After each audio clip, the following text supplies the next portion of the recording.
Hi guys, ಎಲ್ಲರಿಗೂ ನಮಸ್ಕಾರ and welcome to my YouTube channel. ಇವತ್ತು ಬಹಳ ಖುಷಿ ತರುವಂಥ ವಿಚಾರವೇನೆಂದರೆ ನಮ್ಮ ಇಂಡಿಯಾದವರು ICC ಚಾಂಪಿಯನ್ಸ್ ಟ್ರೋಫಿನ ಗೆದ್ದಿದ್ದಾರೆ. ಫೈನಲಲ್ಲಿ ನ್ಯೂಜಿಲ್ಯಾಂಡ್ನ ಸೋಲಿಸಿ ಈ ಸಲ ಕಪ್ನ ನಮ್ಮದಾಗಿಸಿಕೊಂಡಿದ್ದೀವಿ. 12 ವರ್ಷಗಳ ಆದಮೇಲೆ ICC ಚಾಂಪಿಯನ್ಸ್ ಟ್ರೋಫಿನ ಇಂಡಿಯಾ ಗೆದ್ದಿದೆ. ಲಾಸ್ಟ್ ಟೈಮ್ ಮಹೇಂದ್ರ ಸಿಂಗ್ ಧೋನಿ ಅವರ ಕ್ಯಾಪ್ಟನ್ಸಿಯಲ್ಲಿ ಗೆದ್ದಿದ್ರು. ಅದಾದಮೇಲೆ ಎಷ್ಟೋ ಕ್ಯಾಪ್ಟನ್ಸ್ ಬಂದರು, ಯಾರಿಗೂ ICC ಚಾಂಪಿಯನ್ಸ್ ಟ್ರೋಫಿ ಗೆಲ್ಲಕ್ಕೆ ಸಾಧ್ಯ ಆಗಲ್ಲ. ಬಟ್ ಈ ಸಲ ರೋಹಿತ್ ಶರ್ಮಾ ಅವರು T20 ವರ್ಲ್ಡ್ ಕಪ್ ಜೊತೆ ICC ಚಾಂಪಿಯನ್ಸ್ ಟ್ರೋಫಿನ ನಮ್ಮ ಭಾರತಕ್ಕೆ ತಂದಿದ್ದಾರೆ. ರೋಹಿತ್ ಶರ್ಮಾ ಅವರು ಈ ಸತಿ ಕೂಡ ಟಾಸ್ನ ಸೋಲ್ತಾರೆ ಆ್ಯಂಡ್ 12 ಬಾರಿ ಕಂಟಿನ್ಯೂಸ್ ಆಗಿ ಟಾಸ್ನ ಸೋತಿ ಒಂದು ಹೊಸ ವರ್ಲ್ಡ್ ರೆಕಾರ್ಡ್ನೇ ಸೆಟ್ ಮಾಡಿದ್ದಾರೆ. ಬಟ್ ಅದಾದಮೇಲೆ ಟಾಸ್ ಗೆದ್ದು ನ್ಯೂಜಿಲ್ಯಾಂಡ್ ಅವರು ಬ್ಯಾಟಿಂಗ್ನ ತೊಗೊತಾರೆ. 251 runs for the loss of 7 ವಿಕೆಟ್ನ ಪುಟ್ ಅಪ್ ಮಾಡ್ತಾರೆ. ಇವ್ರಿಗೆ ಬ್ಯಾಟಿಂಗಲ್ಲಿ ಯಂಗ್ ಮತ್ತು ನಮ್ಮ ಕರ್ನಾಟಕದ ರಚಿನ್ ರವೀಂದ್ರ ಅವರು ಬಹಳ ಒಳ್ಳೆ ಸ್ಟಾರ್ಟ್ ಕೊಡ್ತಾರೆ. ಸ್ಕೋರ್ ಅಂತೂ ತುಂಬ ಚೆನ್ನಾಗಿ ಬರ್ತಿರುತ್ತೆ, ರನ್ ರೇಟ್ ಅರೌಂಡ್ 7-8 ಇರುತ್ತೆ. ಬಟ್ ಅದಾದಮೇಲೆ ಯಂಗ್ ಅವರು ಚಕ್ರವರ್ತಿ ಬೌಲಿಂಗ್ಗೆ ಬಲಿ ಆಗ್ತಾರೆ.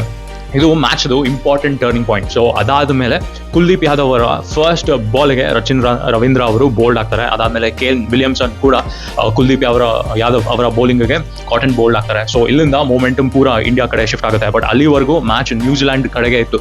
ನಾನಂತೂ ಒಂದು 350+ ಟಾರ್ಗೆಟ್ನ ನ್ಯೂಜಿಲ್ಯಾಂಡ್ ಅವರು ಸೆಟಪ್ ಮಾಡ್ತಾರೆ ಅಂತ ಅಂದ್ಕೊಂಡಿದ್ದೆ. ಬಟ್ ಅದಾದಮೇಲೆ ಅವರು ಸ್ಕೋರ್ ಕಮ್ಮಿ ಆಗ್ತಾನೆ ಬಂತು. ಸ್ಪಿನ್ನ ಅವರಿಗೆ ಕರೆಕ್ಟಾಗಿ ಆಡೋಕ್ಕೆ ಬರಲಿಲ್ಲ.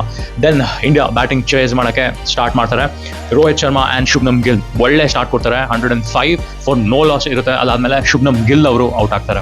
ಇದಾದ ನಂತರ ವಿರಾಟ್ ಕೊಹ್ಲಿ ಅವರು ಬರ್ತಾರೆ. ಬರೀ ಒಂದು ಬಾಲ್ ಆಡಿ ಇನ್ನೊಂದು ಬಾಲ್ಗೆ ಬ್ರೇಸ್ವೆಲ್ ಅವರಿಗೆ ಇವರು LBW ಆಗ್ತಾರೆ. ಇಲ್ಲಿಂದ ಎಲ್ಲರಿಗೂ ಭಯ ಆಗಕ್ಕೆ ಸ್ಟಾರ್ಟ್ ಆಗುತ್ತೆ, ಎಲ್ಲಿ ಕಪ್ಪು ನಮ್ಮ ಕೈಯಿಂದ ಹೊರಟೋಗುತ್ತೆ ಅಂತ.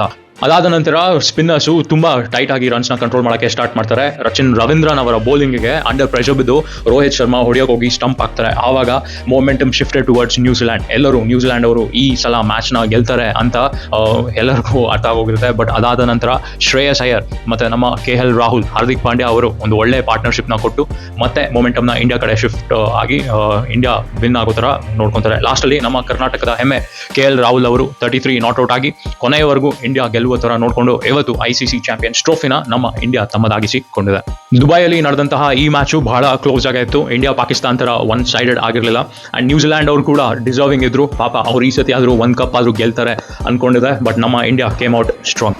ಇದು ಇವತ್ತಿನ ICC ಚಾಂಪಿಯನ್ಸ್ ಟ್ರೋಫಿಯ ಒಂದು ಕತೆ. ಇನ್ನಷ್ಟು ಮಾಹಿತಿ, ಇನ್ನಷ್ಟು ನ್ಯೂಸ್ಗಳಿಗಾಗಿ ನನ್ನ ಚಾನಲ್ಗೆ ದಯವಿಟ್ಟು ಸಬ್ಸ್ಕ್ರೈಬ್ ಮಾಡಿ ಅಂತ ನಾನು ಈ ವಿಡಿಯೋನ ಇಲ್ಲಿಗೆ ಎಂಡ್ ಮಾಡ್ತಿದ್ದೀನಿ. Thank you. See you in my next vlog.